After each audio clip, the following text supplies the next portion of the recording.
नमस्कार दोस्तों, स्वागत है आपका हमारे YouTube चैनल पर। महाभारत की गाथाओं में हम अक्सर शक्तिशाली योद्धाओं और उनके अस्त्र शस्त्रों की बात करते हैं, लेकिन क्या आपने कभी सोचा है कि इन योद्धाओं को बनाने वाले गुरु कौन थे? आज हम आपको एक ऐसे ही महागुरु की कहानी सुनाने जा रहे हैं, जिन्होंने एक तरफ तो धरती को क्षत्रिय विहीन करने की प्रतिज्ञा ली, लेकिन दूसरी तरफ महाभारत के दो सबसे बड़े और प्रभावशाली किरदारों को शस्त्र विद्या का दान भी दिया।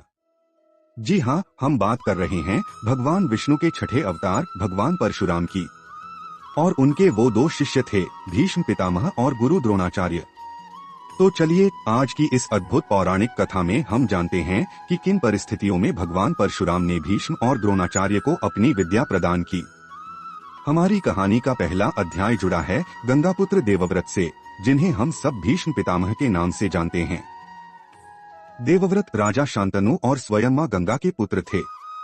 उनकी प्रारंभिक शिक्षा पूरी होने के बाद माता गंगा अपने पुत्र को शस्त्र विद्या में सर्वश्रेष्ठ बनाने के लिए उन्हें लेकर सीधे महेंद्र पर्वत पर पहुंची। वहां भगवान परशुराम तपस्या में लीन थे। मां गंगा ने भगवान परशुराम से प्रार्थना की, हे गुरुवर, मैं अपने पुत्र देवव्रत को आपकी शरण में लाई हूँ। कृपा करके इसे अपना शिष्य स्वीकार करें और शस्त्रों का सर्वोच्च ज्ञान प्रदान करें।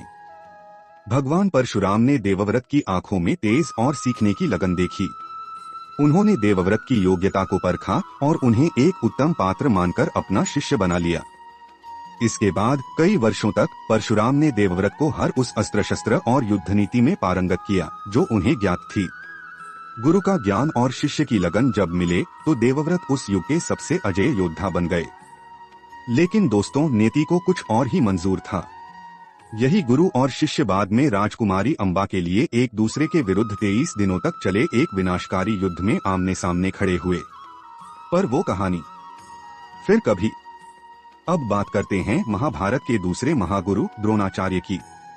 द्रोणाचार्य को परशुराम से शिक्षा मिलना भी एक बड़ी ही रोचक घटना है।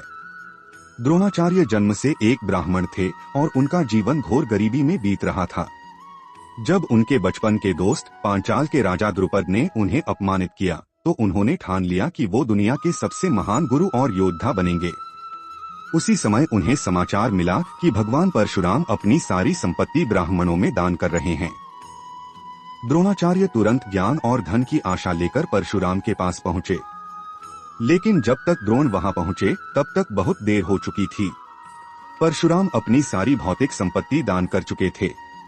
उन्होंने द्रोण से कहा, हे ब्राह्मण, मेरे पास सोना, चांदी, भूमि कुछ भी शेष नहीं है। अब तो बस मेरा यह शरीर और मेरे ये अस्त्र शस्त्र ही बाकी हैं। बताओ तुम्हें क्या चाहिए? द्रोणाचार्य ने एक पल भी नहीं सोचा। उन्होंने धन पर ज्ञान को चुना और हाथ जोड़कर कहा, गुरुवर, यदि आप प्रसन्न हैं तो मुझे अपने समस्त दिव्यास्त्रों का ज्ञान और उनके प्रयोग की विधि प्रदान करें। भगवान परशुराम एक ब्राह्मण की ज्ञान के प्रति ऐसी प्यास देखकर अत्यंत प्रसन्न हुए। उन्होंने खुशी खुशी द्रोणाचार्य को अपने सभी अस्त्र शस्त्रों का ज्ञान सौंप दिया, जिसमें महाविनाशक ब्रह्मास्त्र भी शामिल था। यही ज्ञान पाकर द्रोणाचार्य कौरवों और पांडवों के गुरु द्रोण कहलाए। तो देखा आपने दोस्तों, कैसे एक ही गुरु ने दो बिल्कुल अलग अलग परिस्थितियों में दो अलग अलग लोगों को अपनी विद्या दी। एक तरफ थे क्षत्रिय राजकुमार भीष्म, जिन्हें उनकी माता के अनुरोध पर सिखाया, और दूसरी तरफ थे एक गरीब ब्राह्मण द्रोणाचार्य, जिन्होंने अपनी ज्ञान की भूख से यह विद्या अर्जित की।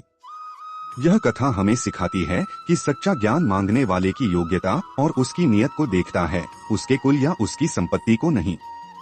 आपको यह पौराणिक कथा कैसी लगी, हमें नीचे कमेंट्स में जरूर बताइएगा।